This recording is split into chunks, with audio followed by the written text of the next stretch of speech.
Hello and welcome to another episode of Vedic Astrology with Renu. True that he's no Prince Charming, but there's something in him that I simply didn't see. In the horoscope, Venus is responsible for fairy tale endings, joy, delight, and happiness that we all seek, as well as harmony, compromise, appreciation, and deal-making. Princess Belle, the superhero of Disney's Beauty and the Beast, is the classic personification of an ideally placed Venus in the horoscope. At the end of the day, life comes down to two things, love and money, both of which Venus is responsible for. Sadly, most people will be disappointed with both because of unrealistic expectations. Creating wealth and committed relationships while staying true to our personal calling is the hardest aspect of our hero's journey. So developing a good relationship with our Venus is essential for our happiness. A well-disposed Venus in the horoscope never has a shortage of adoring partners and people who love her, because she knows how to strike the right balance between tolerating weakness and fault in others without becoming a people pleaser. A well-disposed Venus doesn't struggle with feeling a lack of resources because she knows the value of money, as well as love, delight, joy, and comfort. The Venus archetype has been honored in all ancient cultures, as she is the goddess who represents our heart's desires and the physical, mental, and spiritual grace, abundance, love, and beauty that pervades life. Venus is known as Aphrodite to the Greeks, Isis to the Egyptians, and in our modern New Age culture, Venus is the goddess of the law of attraction and manifestation. In the Vedic tradition, Venus is synonymous with goddess Sri Lakshmi. Goddess Lakshmi is depicted with 4 arms, signifying her power to grant the 4 Purusharthas, a key concept in Vedic philosophy and Vedic astrology, which refers to the 4 main goals or aims of a successful and fulfilling human life. The 4 Purusharthas, or goals, and their corresponding houses in Vedic astrology are Artha, prosperity, resources, or our economic values, and houses 2, 6, and 10. Kama, desires, pleasure, love, and our psychological values, which relate to houses 3, 7, and 11.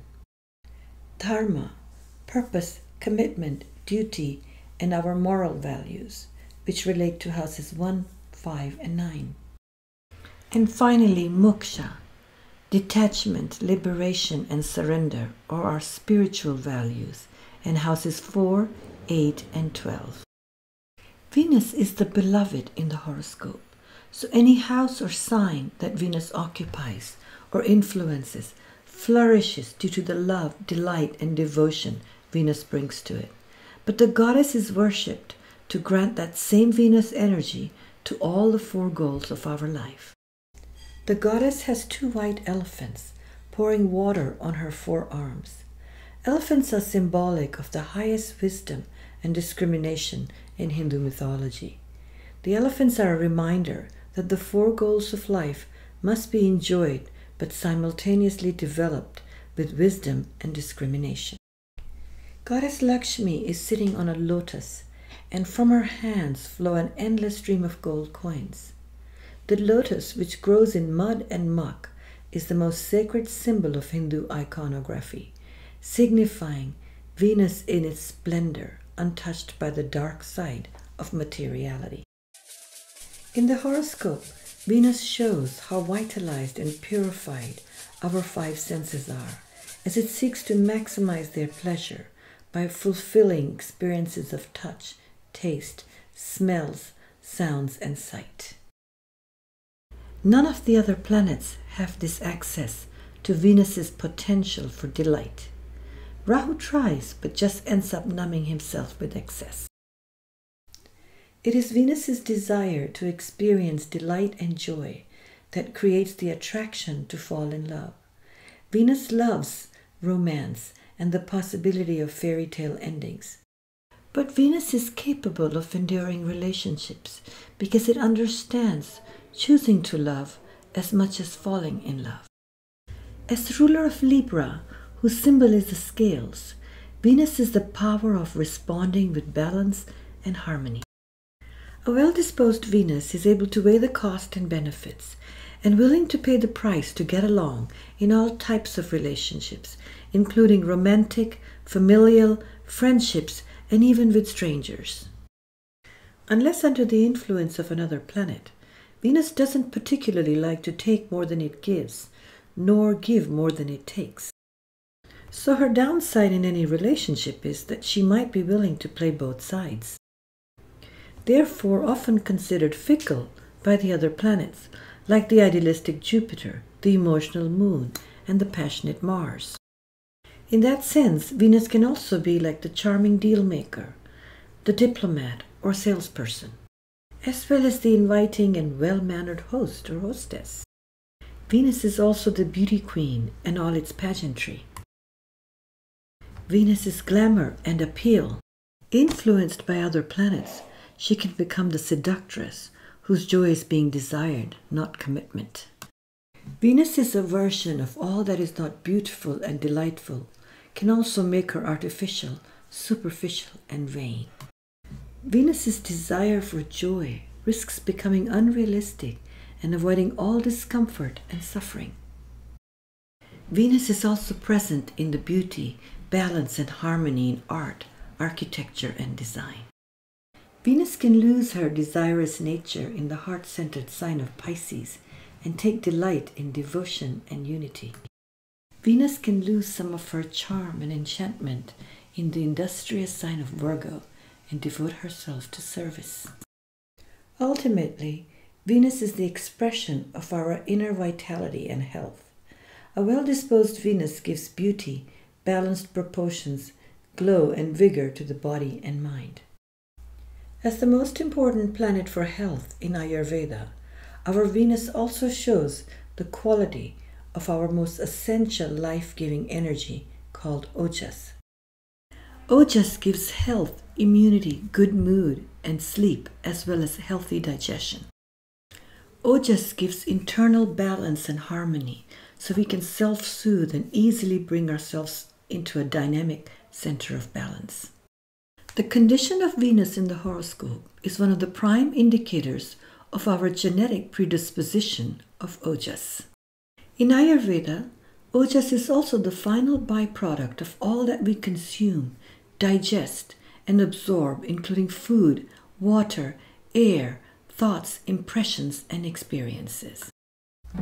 While there's no equivalent to Ojas in Western medicine, it can be linked to our contentment hormones and neurotransmitters, such as endorphins, GABA, and oxytocin.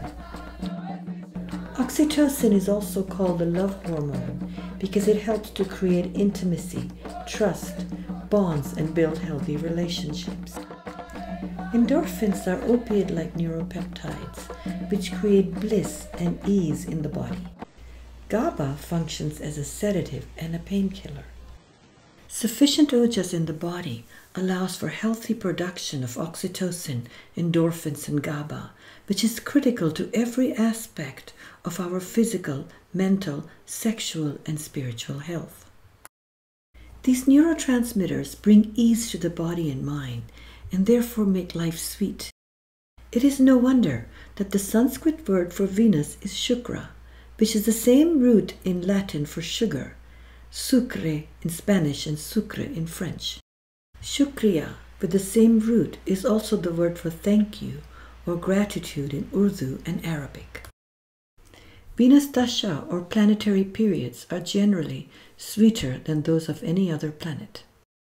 They are also very productive for regaining health and vitality in Ayurvedic Astrology. According to Vedic mythology, Venus knows the mantra of immortality and can raise the dead. In Vedic mythology, Venus and Jupiter are also the two gurus and guides of the zodiac.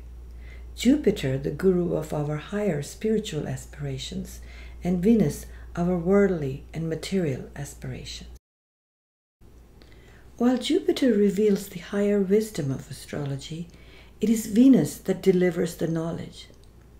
In that sense, Venus is an excellent teacher or counselor who has the right speech, akin to a poem or a song, which requires the right timing, right words, and the right images to convey what is being revealed in the horoscope.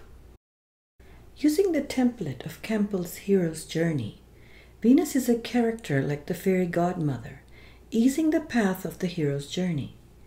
She brings comfort, guidance, and tools that will help the hero, but she does not necessarily seek to change or transform her. Jupiter, as a guru and guide, is more like Yoda, who is seeking a complete transformation and rebirth in the hero. The dry, colorless, and minimalistic spell of Ketu Dasha precedes Venus's 20-year-long Mahadasha planetary period. Pheromones peak as Venus planetary period starts. Health returns, opportunities for delight show up, and relating and relationships become one of the main themes of this season of our life. In Venus planetary periods, we can follow our bliss, do what we love, and we might even have a hard time understanding why other people struggle so much in their life. Of course, if Venus is really in trouble in the horoscope, the pain of lack of love, delight, and resources will also be felt most acutely during Venus periods. Still, Venus as a gentle guru and guide will offer some compensation to ease our path in life, regardless of the placement of Venus.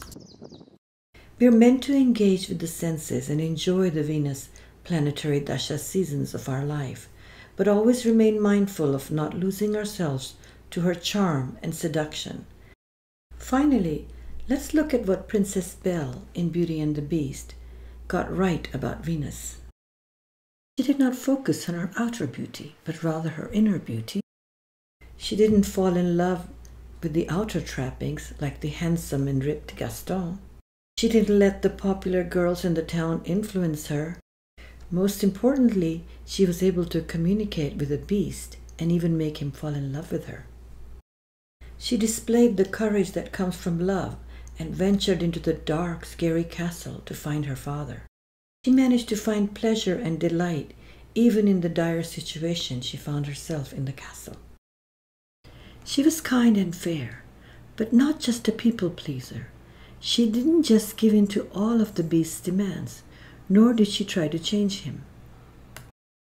Venus rarely gets to be the hero in most myths and stories, where the hero conquers some dangerous enemy through courage and daring. Like Belle, Venus simply reminds us that often it is just subtly shifting our perspective that gives us access to happiness, beauty, and grace, and makes us a superhero. To realize Venus fully in your life, don't just fall for her seduction of the senses, but rejoice in the wondrous beauty and grace of our inner and outer life.